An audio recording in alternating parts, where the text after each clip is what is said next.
Atenção! Esse podcast trata de assuntos violentos e pode não ser adequado a pessoas sensíveis a esses temas. Você com certeza já ouviu que a diferença entre o remédio e o veneno está na dose.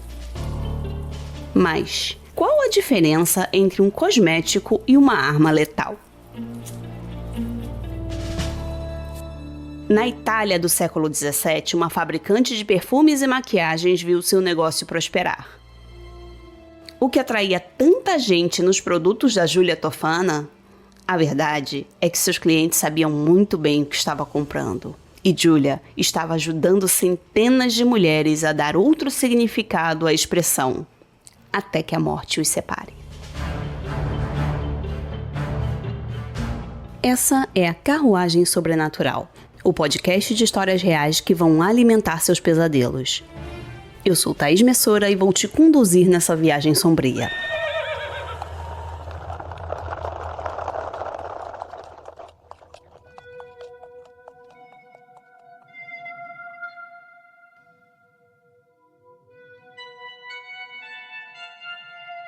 Esse episódio vai ser um pouquinho mais curto, assim com uma cara de preparação de carnaval, mas eu te garanto que é tão bom quanto os outros e vai te deixar pensando duas vezes antes de sair por aí bebendo as coisas que te oferecem. O que também não deixa de ser uma preparação para o carnaval.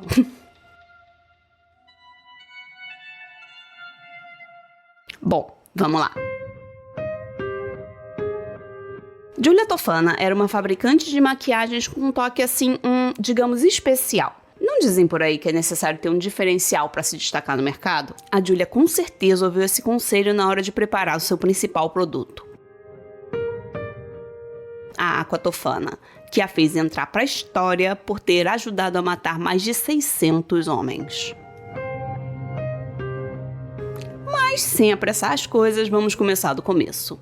A Giulia nasceu na cidade de Palermo, na Itália, em 1620 e, com apenas 13 anos, ficou sozinha no mundo quando sua mãe foi presa e executada. O crime? Envenenar o marido, que era também o pai da Giulia e era um homem violento e muito abusivo. E aí surge uma tradição familiar, né, que vai seguir pela vida da Giulia. Ela se torna, então, ajudante de um farmacêutico e dizem que foi nessa época que ela aprendeu a fabricar o veneno perfeito, sem cor, sem cheiro e indetectável nos exames após a morte. Alguns anos depois, ela se muda para Nápoles e depois para Roma, onde começa a vender seus cosméticos e a ajudar mulheres que estão passando por situações delicadas em suas casas. Vale lembrar que naquela época os casamentos arranjados eram a regra, né? Então, na imensa maioria das vezes, o que acontecia era que as meninas de 12 ou 13 anos eram forçadas a se casar com homens 20, 30 anos mais velhos do que elas. Depois do casamento, a mulher passava a ser propriedade do marido, e é claro que não existiam leis que as protegessem. Nem preciso dizer que o divórcio também não existia, né? Então, presas em casamentos ruins e muitas vezes tendo que lidar com homens violentos, algumas dessas mulheres acabavam vendo no assassinato a sua única saída. E para isso existia uma solução. A Aqua Tofana. Apenas algumas gotas eram suficiente e a grande vantagem da Aqua Tofana era que ela agia lentamente, então não parecia que a pessoa tinha sido envenenada. E a Giulia sempre dava as instruções de como usar o produto para não levantar suspeitas. No primeiro dia, a mulher devia pingar algumas gotinhas no vinho ou na comida do marido e seguir agindo normalmente. O homem ia passar mal algumas horas depois, mas começava com uma coisa leve, um mal-estarzinho básico, aquela sensação de queimação no estômago, tipo o que acontece quando a gente come demais no rodízio e fica culpando a azeitona, né? Até aí, nada para se suspeitar. No segundo dia, o marido recebia mais uma dose e piorava. Passava a ter diarreia, sede intensa e vômitos. O médico então era chamado e receitava remédios que deviam fazer com que o paciente melhorasse. E isso se ele não tivesse sendo envenenado, né? Nessa altura, todos na vizinhança já sabiam que aquele homem estava doente. Esse é o momento em que a esposa devia redobrar os seus cuidados, se mostrar atenciosa em relação às queixas do marido e preocupada com a saúde dele. O teatro duraria mais alguns dias, até que chegasse o momento de servir a dose fatal, que transformaria a esposa infeliz em uma viúva que não precisaria mais se preocupar em esconder hematomas com maquiagem.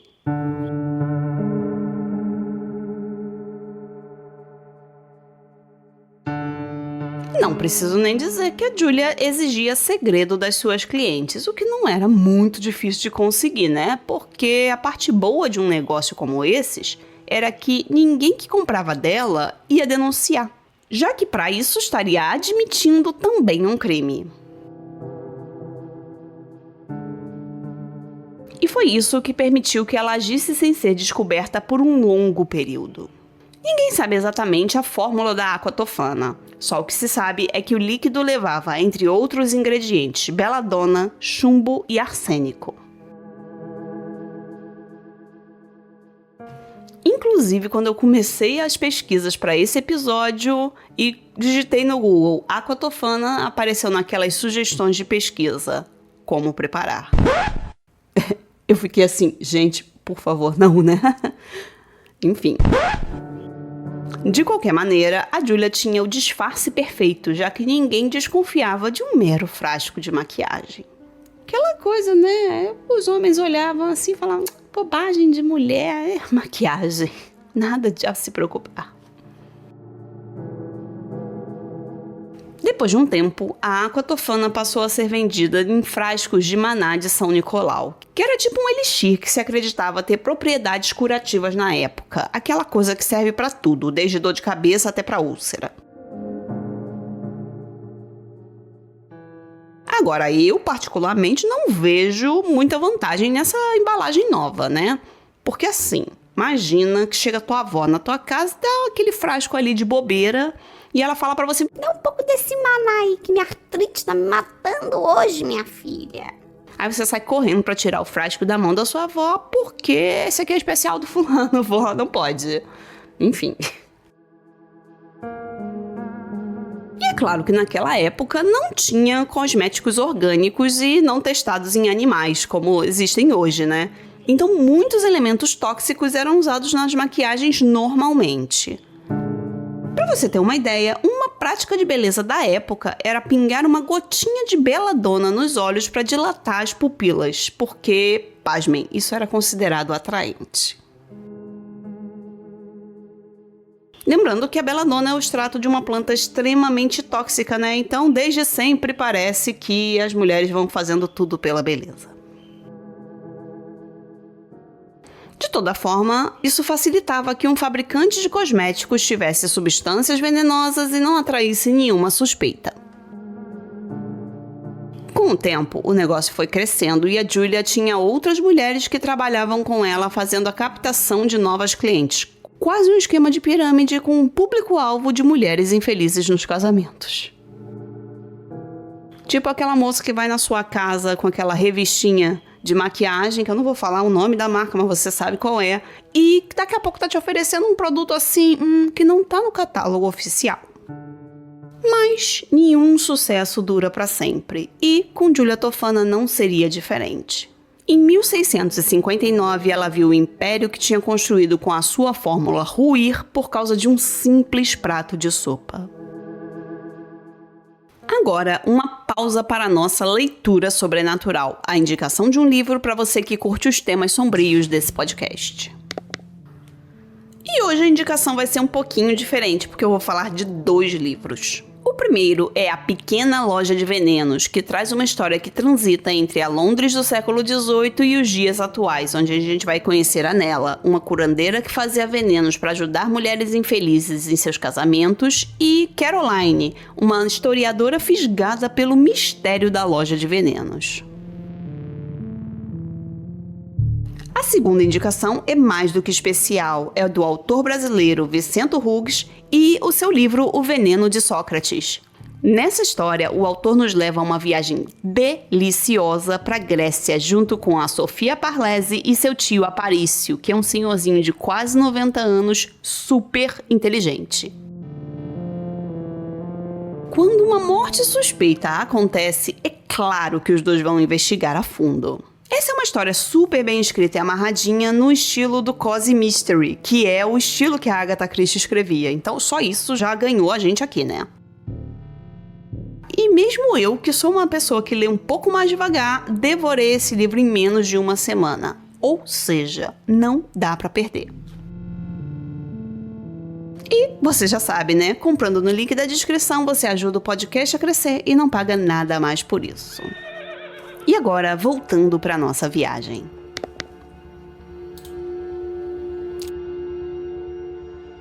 Os negócios iam muito bem, até que uma das clientes de Julia colocou tudo a perder. Depois de colocar a aquatofana na sopa do marido, ela se arrependeu e falou para ele não comer a sopa. Claro que o homem ficou desconfiado, e vamos lembrar que não foi à toa que essa esposa tinha ido procurar pelo veneno. Aquele era um marido violento. Então, o homem a espancou até que ela contasse por que ele não poderia comer a sopa. Ele entregou a esposa às autoridades, que a torturaram até que ela contasse quem era a pessoa que vendia o veneno. Para sorte da Julia, as fofocas correm rápido, então ela foi avisada de que a esposa arrependida tinha sido presa. E aí não precisava ser muito inteligente para juntar 2 mais 2, né? E a Julia logo soube que ela seria a próxima. Daí, ela fugiu e pediu refúgio em uma igreja, e foi concedido. Mas de fofoca em fofoca, vocês sabem como são os boatos, né? Começou a se espalhar a fofoca de que a Julia estava planejando envenenar todo o suprimento de água da cidade. Aí não teve jeito. A igreja foi invadida pela multidão furiosa e a Julia foi presa, torturada e executada. Durante a tortura, ela confessou ter ajudado a matar mais de 600 homens nos últimos anos, mas a gente sabe que o número pode ser ainda maior. Em julho de 1659, Julia Tofana foi executada junto com a sua filha e mais 3 empregados. Eles foram mortos no Campo de Fiori, em Roma, que era um local popular para execuções. E aí vem o efeito cascata, né? E muitas das clientes da Julia foram presas também. Claro que várias delas tentaram se livrar das acusações do jeito mais sem criatividade do mundo, né? Dizendo, eu não sabia, não fazia ideia de que a aquatofana era um veneno. Meu Deus, achei que era só uma maquiagem. Quem elas achavam que iam convencer com isso, eu não sei, né? Boa parte delas acabou sendo executada ou jogada na prisão, especialmente as mais pobres, né? Vocês sabem como funciona o mundo. Mas a lenda da aquatofana permaneceu viva no imaginário das pessoas muito depois da execução da Julia.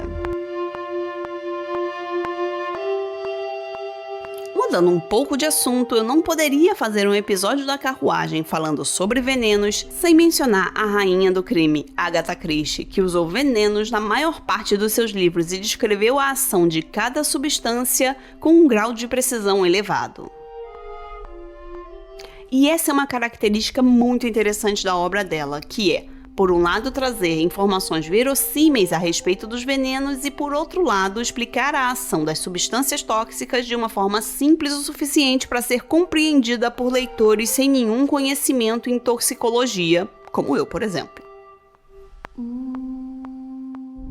Eu, como escritora de histórias que contém crimes e assassinatos, estou sempre tendo que recorrer ao amigo Google para descobrir exatamente como funcionam certos detalhes para incluir nas minhas histórias, né? Como o tempo que um corpo humano leva para se decompor ou a quantidade de sangue que é necessário perder antes de se morrer.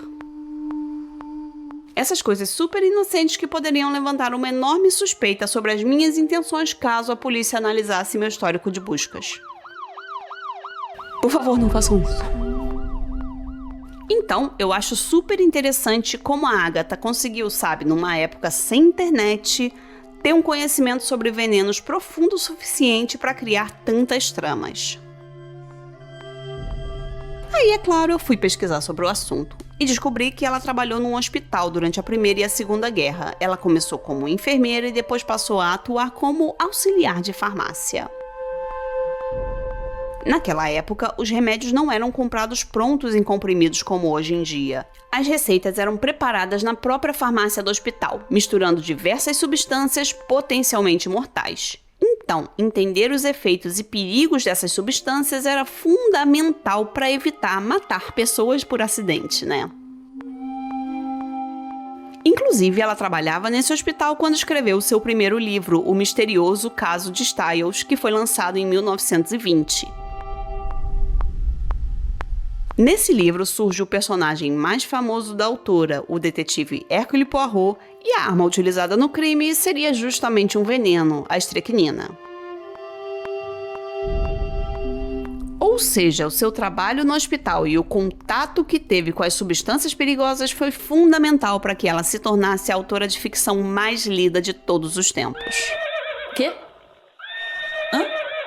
Ah, tá bom. Gente, desculpa, mas os cavalos pediram pra falar que se vocês gostam das histórias que eu conto aqui, deviam conhecer os meus livros na Amazon. Principalmente o meu último lançamento, Os Mortos Herdarão a Terra, que é uma investigação sobrenatural no Rio de Janeiro de 1905. Nessa história, você vai conhecer a Lucinda, uma aprendiz de médium que é contratada para resolver o problema da mansão da família Monteiro e Silva, que é assolada por eventos assustadores. Mas ela vai descobrir que aquela casa guarda segredos que podem ser mortais. E agora, voltamos à nossa viagem. E voltando aqui para a história da Julia, como eu disse agora há pouco, a criação dela não desapareceu depois da sua morte. Isso porque dizem que ela deixou as instruções de preparação com algumas mulheres que trabalhavam com ela e que conseguiram fugir das garras da lei.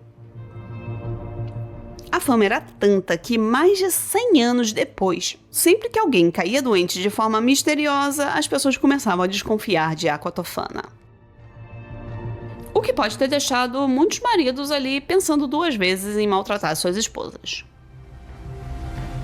A fama do veneno da Julia era tanta que mais de 100 anos depois, em 1791, o compositor Mozart citou o veneno em seu leito de morte. Sofrendo de uma doença não identificada, o Mozart afirmou que estava sendo envenenado com a invenção de Tofana. Mozart declarou: "Sinto definitivamente que não vou durar muito mais. Tenho certeza de que fui envenenado. Alguém me deu Aqua Tofana e calculou a hora exata da minha morte." As causas da morte de Mozart nunca foram esclarecidas, mas a suspeita estava lá, né? Apontando diretamente para uma mulher que num passado distante transformou um negócio de produção e venda de maquiagens em uma fábrica de venenos. E também de viúvas.